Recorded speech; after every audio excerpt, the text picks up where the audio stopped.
Bulbot takes the corner masterfully. What you're seeing here is nothing but a masterclass from the veteran racer. Don't discount his long-time rival, though, Gaska, who utilizes all four of his arms to the max. Truly the expert commander of his machine. Gaska can take advantage of the turn. Oh no, a sneaky move from Sebulba, crushing his engine into Gaska. Gaska's out of the race. No one is challenging Sebulba to the finish line now. Oh wait, who's that?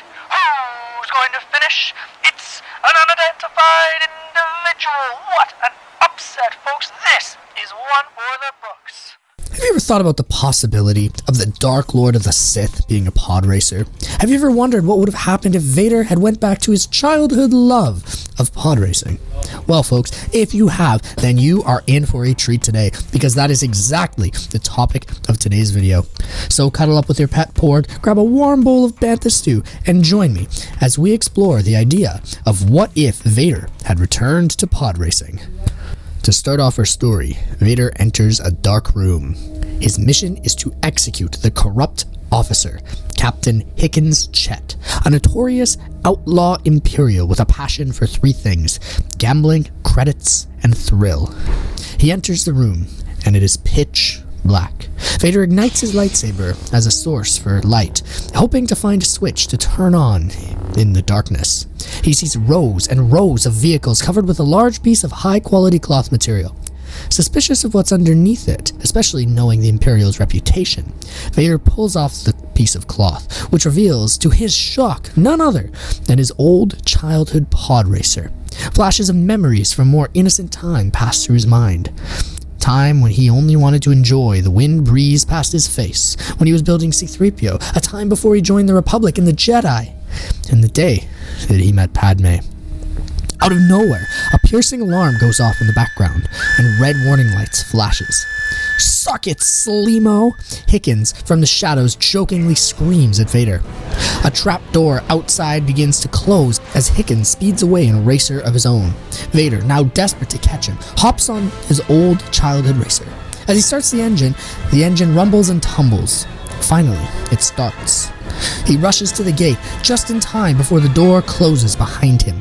There is a rush of feelings that he hasn't felt in years going through his gut. It feels familiar, but not familiar enough to fully control the racer. Besides, he left his career as a pod racer for something far more prestigious, being the right hand of the Emperor now.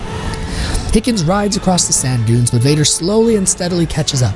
Hickens tries to maneuver to escape from Vader's grasp, but Vader is able to follow him closely, using some of his old moves that he had long forgotten. But everything changes when Hickens dives deep into the infamous Beggar's Canyon. Vader's familiar with the road, but some memory has been long forgotten due to time. He's able to salvage some muscle memory to pass Hickens in the canyon depths, but he neglects the bumpy trail, the hidden rocks, and to top it all off, the darkness of night. Vader damages his pod racer as he flies into one of the walls of the canyon, turning his racer into pieces of flying scraps. It bounces across the ground. Vader's suit also takes incredible damage from the accident. It's torn into pieces. As Vader tumbles through the sand, struggling to breathe, Hickens holds a pistol up, ready to take the final blow at the severely injured Dark Lord. Hickens laughs, ready to maintain his power on this world of Tatooine. Out of nowhere, the sound of an old engine blazes through the canyon. This is not the sound of a regular pod racer, but the shell of a machine crumples, and the engine lacks the electric car buzz of a modern pod racer. Instead, it has the rattle and clang of a liquid fuel engine. These types of engine are thought to be forgotten because of the complexity of their handling, all thought to be replaced by advanced technology of electric power. The rickety engine blazes through Hickens' racer and slides through the canyon road, drifting steadily. He picks up the broken Vader and escapes into the abyss, leaving Hickens in the middle of the canyon. Was that the crate dragon of Beggar's Canyon? Now you don't see that every day. Hickens smiles into the beyond. You are one lucky Slimo, Vader. From here, Vader's brought to the old pod racer's workshop. His suit, made by Palpatine, is damaged, and so the old racer decides to replace it with a mechanical machine that, like the old pod racer vehicle, seemed ancient, scrappy, with not a single electrical wire in sight. Steam comes out of the pipes on the wall as Vader inhales and exhales. The sound it makes is like the sound of when a pitcher's water is being boiled. His body lays bare, his old scars revealed for the first time in a long time. Where am I? Vader tries to stand up, but his injuries stop him from getting up completely. A rusty old droid with squeaky joints comes to say hello. Now, buddy, you're not gonna heal if you don't let us take care of you, so sit down and enjoy some of this bantha stew that I made. The droid answers. Who are you? I demand answers. Vader asks. A new voice comes from the shadows. This is my house, and you don't demand anything in here. The old podracer who had rescued Vader walks into the room with a tray of bantha stew. You saved me from Beggar's Canyon. Yeah, and I can put you back there if you want. It sure looked like he wanted you dead. I bet I could get a pretty penny for you. No thank you, Vader replies. What is your name? He asks. Taku. And that, he points with his spoon, is my assistant droid, 86. 86NO, actually. My master calls me 86. My friends call me 2NO, but just don't call me late for dinner. 86 jokingly says to Vader. He's an old laugh day present, Taku says. The best life day you've ever had. 86 adds. It gets worse every year since, Taku replies. Vader can't help but smile. This was the Tatooine that he remembered. The people, the oddballs cast out from the Republic, the simplicity of the conversation that he had once had. He also remembers the day that only a few places away in the city of Mos Espa that he had met Padme. But alas, he has to get out of here. He has to return to Palpatine. I need to leave. In this condition, you're barely gonna get to the dunes before you get buried and reach Mos Espa. 86 tells Vader sternly. In your condition, according to my calculations, you need at least 3 weeks of rest, accounting for the damage you did with old wounds. Seriously, what on earth happened to you? Long story, my droid friend. Well, you'll have a lot of time to tell your story then, because you are staying here. 86 states. What? Scream both Taku and Vader in unison. Taku spits out his bantha stew in shock. My decision is final. Hey, this is my house. I decide whether he stays or leaves. Let me give you a hint. Does the door say that this is 2NO Furastaki Hotel? Taku asks sarcastically. Well, maybe we should let him stay. So people who only have one leg, one arm, and can barely have any skin can stay in this desert pit of chaos. 86, I intend to make this a house of solitary confinement. The fact that you're here is already ruining my plans. What would Master Mika say? 86 asks. Don't you dare bring her into this, Taku says sternly. He turns to Anakin, seeing his old wounds, knowing that he won't survive the night. He has a little bit of a change of heart. Fine, he gets 3 weeks, but not a second more. Splendid. Welcome, Mr. 86 waits for a response from Vader about his name. Vader struggles to think of a nickname for himself to conceal his true identity. Tacoma. Seriously, you can't think of a better alias? Fine, we'll roll with that.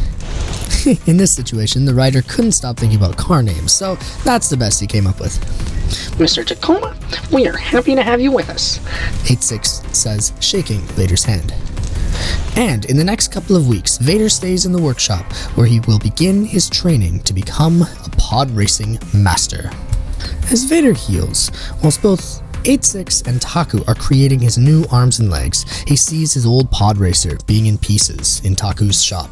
He can't help but think about how he would have loved to return to his old pod racing days. It appeared that Taku had gone back out into Beggar's Canyon and picked up the old pieces, hoping to replace them and make them better. When Taku and 86 finally finish Vader's prosthetic, he begins to restlessly repair his damaged racer. 86 and Taku both warn Vader that he still needs time to get used to his fully mechanical prosthetic as opposed to his electrical ones. Mr. Tacoma, are you sure that you're capable of operating heavy machinery? 86 asks him. Of course I am. As Vader says this, his arms slowly start to fall apart. Karabas, you haven't warmed up your arms yet, have you? 86 says. Yes, I have, Vader replies. Don't lie to me, sir. I know a burnt-out machine when I see one. Taku scolds. Fine, I did lie. Here, use this screwdriver to rewind that piece of gear. Slowly move the joint above that, and you should hear a click when you do. Anakin follows 86's instructions, and suddenly it feels freer than it ever had before. Wow, this feels amazing, Vader remarks. See? Now you're one with the machine. One with the machine? Vader comments back to the droid. Like a Jedi is one with the Force, a living organism can also be one with a machine, but unlike the Force, a living organism is the one that needs to be tuned. When a machine needs to be tuned, you simply need to guide it. 86 explains. Huh. Sure. Vader says slightly sarcastically. He probably knew more about this than this little droid ever would. Trust me, it is. And if you don't control it, that machine will control you. I've had first-hand experience, Taku interjects, looking over his workspace to see the two interacting. Taku chuckles. 86 knows that he's referring to him, and 86 shakes his head. 86 looks at Vader's racer and tries to steer the conversation away from being made fun of. You know, you could get a newer racer if you sell those old scraps to the Jawas. You might just have enough to... This is an old racer of mine. I'm not selling it, Vader replies. 86, we humans have this thing called sentimental value. You droids wouldn't get it, he says. I'm just saying that if he's interested in pod racing, this model is already 2 to 3 generations updated. It's due for an upgrade. And we're running on generational technology that's 5 to 6 generations behind. We are doing just fine, Taku says in response. But if you just listen to me, Master, we could be more efficient with our work. 86 retorts. It's not about efficiency, it's about doing things right, Taku replies to the droid. It seems like this conversation had struck a nerve in Taku. The room fell silent for a little bit, and Taku continues to fiddle away at his work table on the side of the room, looking down, away from Vader and 86. My apologies, Mr. Tacoma, for the fight that you've just witnessed. I swear, Mr. Taku is a nice man, he's just... Stuck up? Vader asks. Indeed, I couldn't word it better myself. Vader pauses for a moment. Yeah, I had a friend like that once. He was a good guy, just... Anakin begins to have thoughts about his old memories. He touches his prosthetics, trying to muster up the courage to face his past, but he can't get over it for now. Don't always see eye to eye? I get it, but you know what? No matter how much the two of us fight, we always agree on one thing. Oh? And what's that? Vader asks the droid. Pod racers these days suck, Taku says from the corner, re-entering the conversation. What? Vader inquires. Taku turns back, and he spins his chair towards Anakin, leaning forward, and starts a passionate lecture. These days, they all rely on their machines. It's not about skill and strategy anymore. It's all about how good you are at programming. The driver's more like a passenger who touches the control every now and then. You know, I'm somewhat of a pod racer myself, Vader replies. Huh, your pod here says otherwise, Taku retorts. I had won my first pod race when I was just a youngster, Vader says, proudly. Are you kidding me? There's only been one kid that's ever won a pod race in these parts, and I haven't seen it with my very eyes. 20 to 30 years ago, that one-hit wonder was a fluke. Sebulba took all of his competition out after that, and it doesn't take much skill to take Sebulba out either. I bet that kid knew it just that well, since he never showed up again for another race. What a coward, eh? Vader feels a sense of bubbling anger rising within him, as his ego's been hurt. He knows that if he tries to choke Taku with the Force, he'll spend far too much energy given his current state, and that he might reveal his true identity to the man. Maybe the kid had more important things to handle, Vader says instead. Then he's not a true pod racer. Pod is life. 86 comments. If you're implying that you're that kid, you're rustier than the arm I gave you. Taku laughs. Vader pauses for a moment as an idea comes to his mind. A light bulb goes off in his head. You know what? When is the next time that there's a big competition? You mean Bootive Classic? A few weeks, maybe? 86 states. I'll race then. If I win, you teach me to drive like you do. And if I don't, you leave. Taku finishes abruptly. Taku reaches out his hand for a handshake, and Vader sips on a mug of bantha milk infused tea. He was taken aback. He'd never had anyone interrupt him like that before, especially not in his days with the Empire. He takes a second to consider, but eventually, he puts out his black leather glove and shakes Taku's hand. Deal. Vader shakes the hand, and the deal is set. For the weeks prior to Boonta Eve, Vader is up at sunrise every day with his old racer. He trains hard, maneuvering through Beggar's Canyon just like he did when he was a kid. Every day he tries to beat his record time through the canyon, refining his reflexes and using force sensitivity to take control when he feels overwhelmed. Vader's eyes start to go red under his helmet from a lack of sleep. However, he doesn't care. He's in it to win it. Taku watches from his home, smiling as Vader rips through the old desert sands of the planet without another care in the world.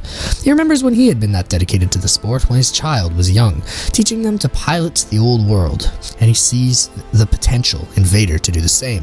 However, he still doesn't believe that the cyborg is ready for the big leagues. While his times through Beggar's Canyon are impressively quick, Taku knows that Sebulba's machine can do it quicker.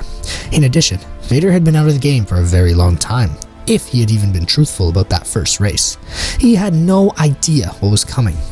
However, that passion, that drive, that speed, Taku is eager to see how it manifests on the track. One day, as Taku is watching Vader's training, 8-6 sneaks up behind him. You know, he kinda reminds me of someone. 8-6 says. Blast, you are quiet for a droid, Taku says, a little bit startled. I can be if I'm greased up. Taku turns back to watch Vader practice.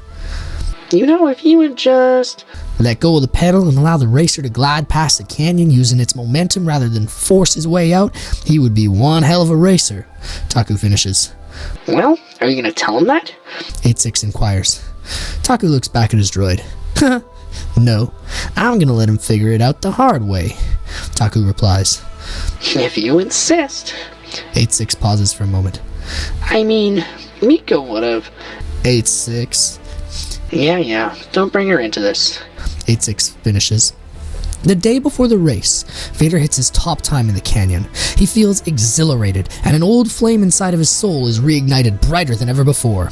He feels ready to take on the world. The next day, Vader believes that he's ready for the upcoming Boonta Eve Classic.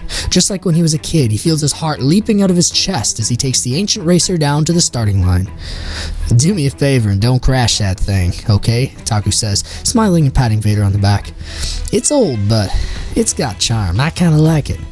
Vader smiles underneath his new mechanical mask for the first time in years. He's looking forward to maneuvering the racer through the canyons again, and his hands are jittery with anticipation. I don't think you'll have to worry about that, Vader says cheekily. Taku waves at Vader before wishing him well and returning to the pit alongside 86210. Vader raises the hood of his desert robes and does one final inspection of the rickety racer. While all of the parts look ancient and while everything appears to be falling apart, Vader knows that this racer is just a hunk of junk, but that it will withstand the rest of the track. His pod racer from decades ago had been a cheap fixer-upper, but it had also won him the Boonta Eve Classic against the legendary Sebulba. Vader knows that he'll be able to win. With adrenaline pumping through his veins, he gets settled in. As he does so, he sees the extravagant racer of his old rival, Sebulba, pulling up to the starting line in front of him. The flamboyant orange tint glistens in the sweltering heat of the Tatooine desert, and a lump forms inside the stomach of Vader. He hadn't raced in many years, but there was his old rival, who still appeared to be in good health. Vader locks in, feeling the force flow through him. He had to defeat Sebulba one more time. Vader needed to be victorious.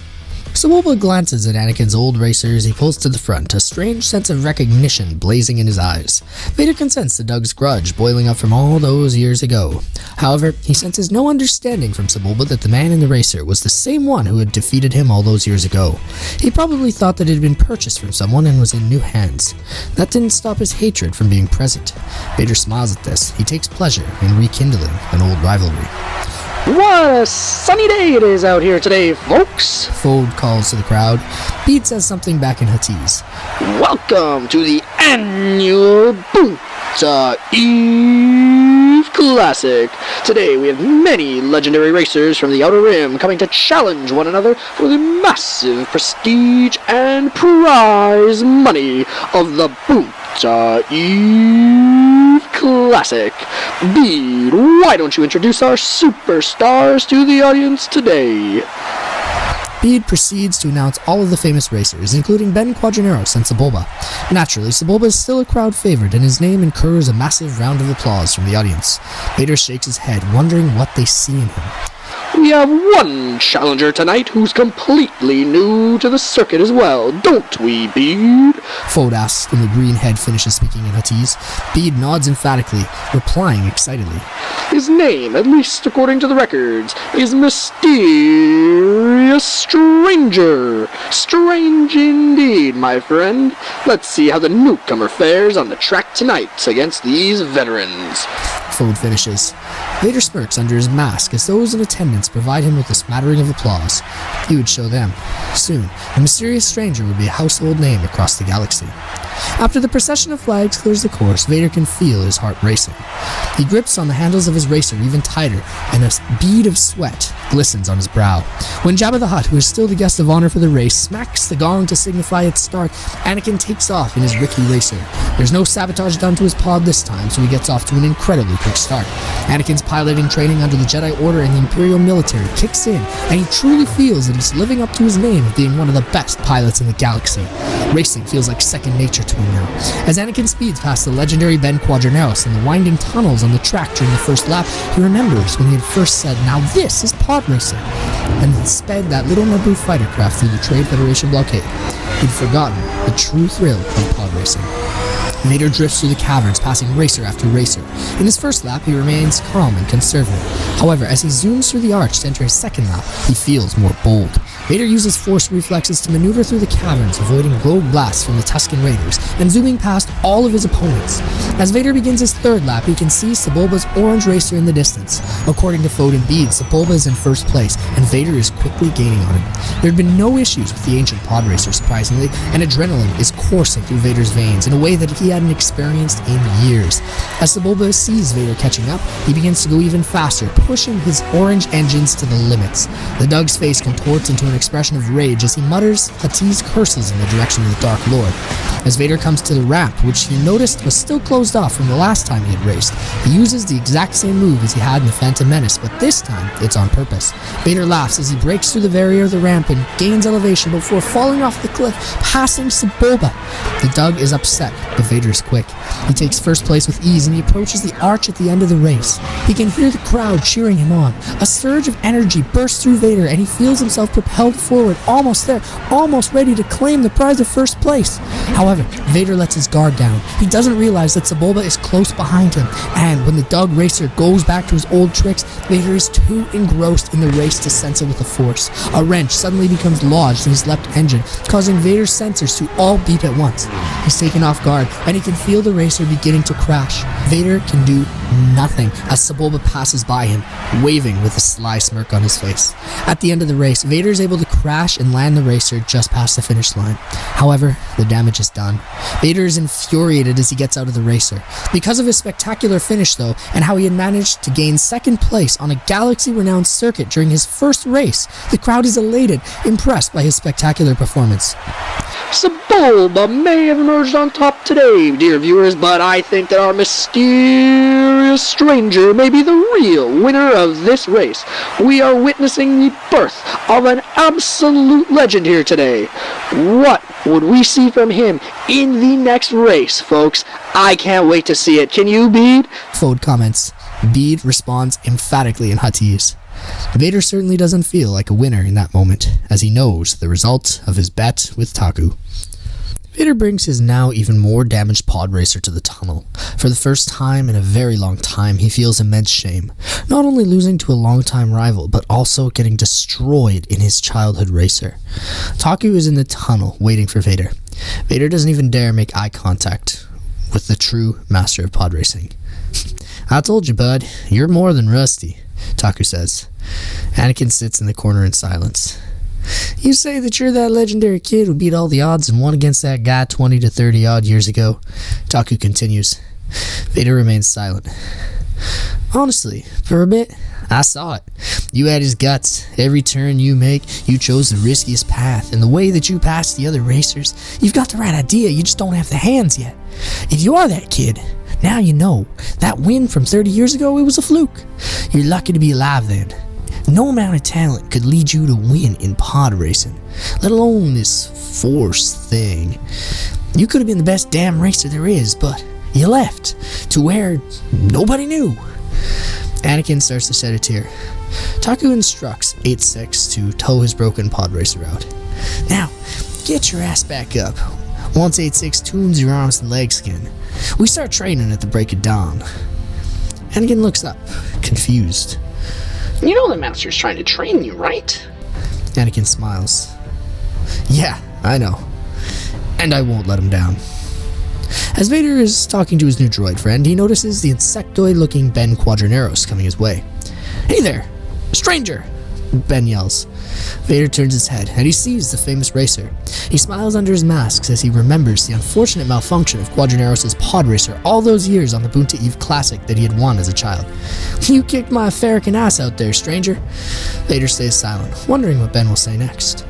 Not one for talking, eh? Well, I just want to let you know that if you ever want to train with me, the offer is always open. It's good to have guys like you in the sport. I can't wait to race you again, Ben says, tossing Vader a slick platinum card with his contact info. Vader catches it, gazing at the shiny surface. I'll see you around, stranger, Ben says, not looking back. I'll watch your career with great interest. Perhaps today hadn't been a complete loss, after all. Meanwhile, on the polar opposite end of the galaxy on Coruscant, Palpatine starts to grow concerned. He hadn't heard from Vader in weeks. His apprentice was supposed to be on an easy mission, and he still hadn't reported back. So, Palpatine calls for two of his most trusted officials, Grand Moff Tarkin and Colonel Yularen, to an audience with him at the Imperial Palace. I have not heard back from Vader. This is concerning, given the nature of his mission, Palpatine asserts. Tarkin strokes his chin in response, contemplating what Palpatine had said. Perhaps the corrupt official was more resourceful than you initially believed, Colonel Yularen. Yularen shakes his head. No, our people did their due diligence. I feel that Lord Vader may have been neutralized by a desperate Imperial officer seeking to salvage his old fiefdom, he replies. Whatever the case is, gentlemen, I want you to find out what happened to my apprentice. Palpatine interjects. If he is alive, then bring him to me. The two salute the Emperor. Yes, Emperor, Yularen states, before pivoting on his heels and walking out the door of the Emperor's office. The hunt for Vader was on. Soon, his luck would catch up with him. Alright everyone, now it's time for a quick little Ask Me Anything segment from questions from the Discord. So sometimes we get into personal conversations in the Discord, and I brought up that I was attending church one Sunday before recording a video, as I'm a religious guy. So somebody asked me what denomination I was, and I told him that I was a Baptist, and he inquired as to what denomination of Baptist church I was from. And so looking at my church's mission statement here, it's part of the Fellowship, which is a denomination of over 500 evangelical Baptist churches across Canada. Personally, I love the idea that we live in a free country and have the freedom to express and talk about our religion and our ideas, our politics, all of that jazz. And I love that the Discord is a safe place where people can feel like they're comfortable discussing these things and that nobody's going to try and discourage them from such endeavors. Personally, I'm happy to talk about my faith if you want to hear about it, and if you guys don't, that's cool too. But this was a question that was asked, and so I thought I would chat about it just a little bit at the end of today's video. Thank you all for watching today's video as well. If you guys have any comments about how it proceeded, please leave them down in the comment section below. I would love to see what you think. We are definitely doing a part 2 of this video. It is an unfinished story. We started it and realized, oh shoot, this is going to go on forever. So the writer and I decided, hey, let's take a step back and we're going to make a part 2 of this one, which you guys can expect soon. Let us know what you guys think would happen in part 2 though. Also, if you enjoyed this video, I would recommend checking out another recent video, which was what if Vader tried to bring back Padme. That was a really fun one to write. I enjoyed it. I hope that all of you guys are having an absolutely bantatacular day. And as always, I hope that you've had your daily delicious dose of Banta Stew.